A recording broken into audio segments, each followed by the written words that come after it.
আপনার যখন রাগ হয় তখন 5 সেকেন্ড আপনার মস্তিষ্ক কাজ করা বন্ধ করে দিবে। মস্তিষ্ক তখন ভালো কাজের সিদ্ধান্ত নিতে পারে না, এটা বিজ্ঞান বলে। আল্লাহর নবীও বলেছেন যখন তুমি রাগ হও চুপ হয়ে যাও। কেন বলছেন চুপ হয়ে যাও? কারণ তুমি রাগের সময় যে সিদ্ধান্তই নিবা সেটাই ভুল হবে, সেটাই ভুল হবে। আল্লাহর নবী বলছেন রাগ হলে 3 কাজ করবা। 1 নাম্বার চুপ হয়ে যাও, 2 নাম্বার উযু করো, 3 নাম্বার আউযুবিল্লাহ বলো। রাগ হলো এমন আগুনের মতো, আগুন। হ্যাঁ, একটা দিয়াশলাই, মেছের কাঠি চেনেন? মেছের কাঠি দিয়ে মোমবাতিতে আগুন ধরাতে পারবেন।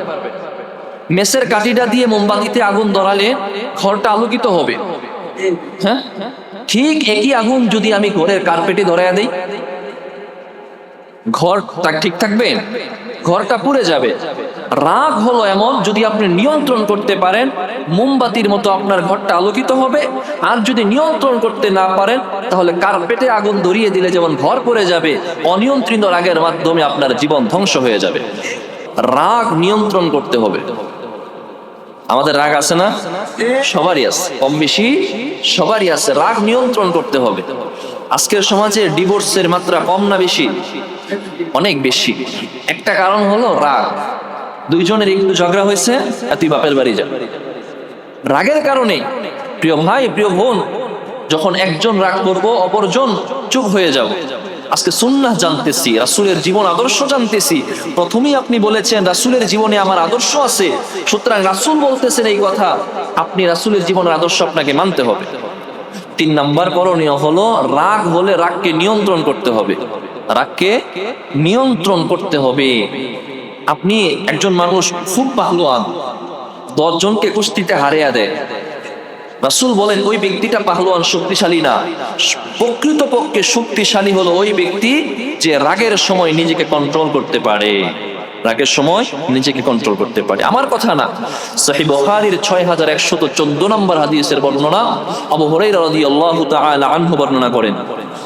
عن أبي هريرة رضي الله تعالى عنه قال قال رسول الله صلى الله عليه وآله وسلم ليس الشديد بالسرعة إنما الشديد الذي يملك نفسه عند الغضب। আল্লাহর নবীর জলিলুল কদর সাহাবী হযরত আবু হুরায়রা রাদিয়াল্লাহু তাআলা আনহুর বর্ণনা, তিনি বলেন আল্লাহর হাবিব জনাবে মুহাম্মদুর রাসূলুল্লাহ সাল্লাল্লাহু আলাইহি ওয়াসাল্লাম ফরমান লাইসা শাদীদু বিসসুরআহ, প্রকৃত সাহসী প্রকৃত শক্তিবান লোক ওই ব্যক্তি না যে কুস্তিতে অন্যকে হারিয়ে দেয়। আল্লাহর নবী বলেন ইন্নামাশ শাদীদুল্লাযী ইয়ামলিকু নাফসাহু ইনদাল গাদাব, প্রকৃতপক্ষে পাহলুয়ান বীর সাহসী শক্তিবান লোক ওই ব্যক্তি যে রাগের সময় নিজেকে কন্ট্রোল করতে পারে, নিয়ন্ত্রণ করতে পারে। যে রাগের সময় নিজেকে নিয়ন্ত্রণ করতে পারে সেই হলো আসলে প্রকৃতপক্ষে সাহসী লোক। রাগ হলে নিজেকে নিয়ন্ত্রণ করতে হবে। এই জন্য যত ধরনের দুর্ঘটনা ঘটে রাগের সময় ঘটে। আয়েশা তো দেখ, আমি ইমাম সাহেব তো আমি অনেক মানুষ আমার কাছে আসে বলে হুজুর ওই রাগের সময় বলছি তালাক কি হবে? কি বলছে? রাগের সময় বলছে। রাগ তো তার অল্প কয়েক মিনিট ছিল। সায়েন্স বলে মানুষের রাগ বেশিক্ষণ থাকে না। রাগের সময় যখন তার সিদ্ধান্ত নেয় সেটা ভুল। আপনার যখন রাগ হয় তখন 5 সেকেন্ড আপনার মস্তিষ্ক কাজ করা বন্ধ করে দিবে। মস্তিষ্ক তখন ভালো কাজের সিদ্ধান্ত নিতে পারে না, এটা বিজ্ঞান বলে। আল্লাহর নবীও বলেছেন যখন তুমি রাগ হও চুপ হয়ে যাও। কেন বলছেন চুপ হয়ে যাও? কারণ তুমি রাগের সময় যে সিদ্ধান্তই নিবা সেটাই ভুল হবে, সেটাই ভুল হবে। আল্লাহর নবী বলছেন রাগ হলে 3 কাজ করবা। 1 নাম্বার চুপ হয়ে যাও, 2 নাম্বার উযু করো, 3 নাম্বার আউযুবিল্লাহ বলো। রাগ হলে কি করবেন? রাগ হলে চুপ হয়ে যাবেন সাথে সাথে। প্রিয় ভাইয়েরা, ঘরে তো রাগ হতেই পারে, আপনাদের মা বোনদের সাথে রাগ হবেই। যখন রাগ হবে তখন চুপ হয়ে যাবেন। মা বোনরা শুনতেছি স্বামীর সাথে রাগ হলেও আপনি চুপ হয়ে যাবেন। 2 নাম্বার উযু করবেন, উযু করে আসবেন। 3 নাম্বার উযু করে এসে আউযুবিল্লাহ আউযুবিল্লাহ আউযুবিল্লাহি মিনাশ শাইতানির রাজিম এটা করবেন। রাগের একটা উদাহরণ দেই। হ্যাঁ, রাগ হলো এমন আগুনের মতো, আগুন। হ্যাঁ, একটা দিয়াশলাই, মেছের কাঠি চেনেন? মেছের কাঠি দিয়ে মোমবাতিতে আগুন ধরাতে পারবেন। মেছের কাঠিটা দিয়ে মোমবাতিতে আগুন ধরালে ঘরটা আলোকিত হবে।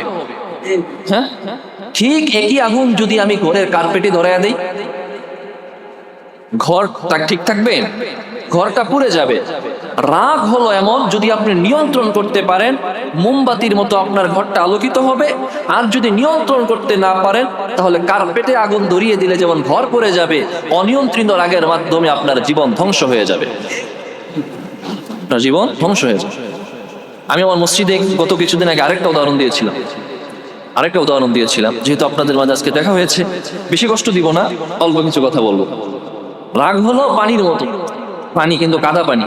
এক গ্লাস পানিতে যদি কাদা মিশ্রিত করে দেওয়া হয়, বালি মিশ্রিত করে দেওয়া হয়, এবার এই পানিটাকে পরিষ্কার করতে হলে বেশি নাড়া দিলে পানি পরিষ্কার হবে? পরিষ্কার হবে না। গ্লাসটাকে যদি রেখে দেন কিছুক্ষণ, 1 ঘন্টা পরে দেখবেন কাদাটা নিচে, পানিটা উপরে স্বচ্ছ। ঠিক আছে না?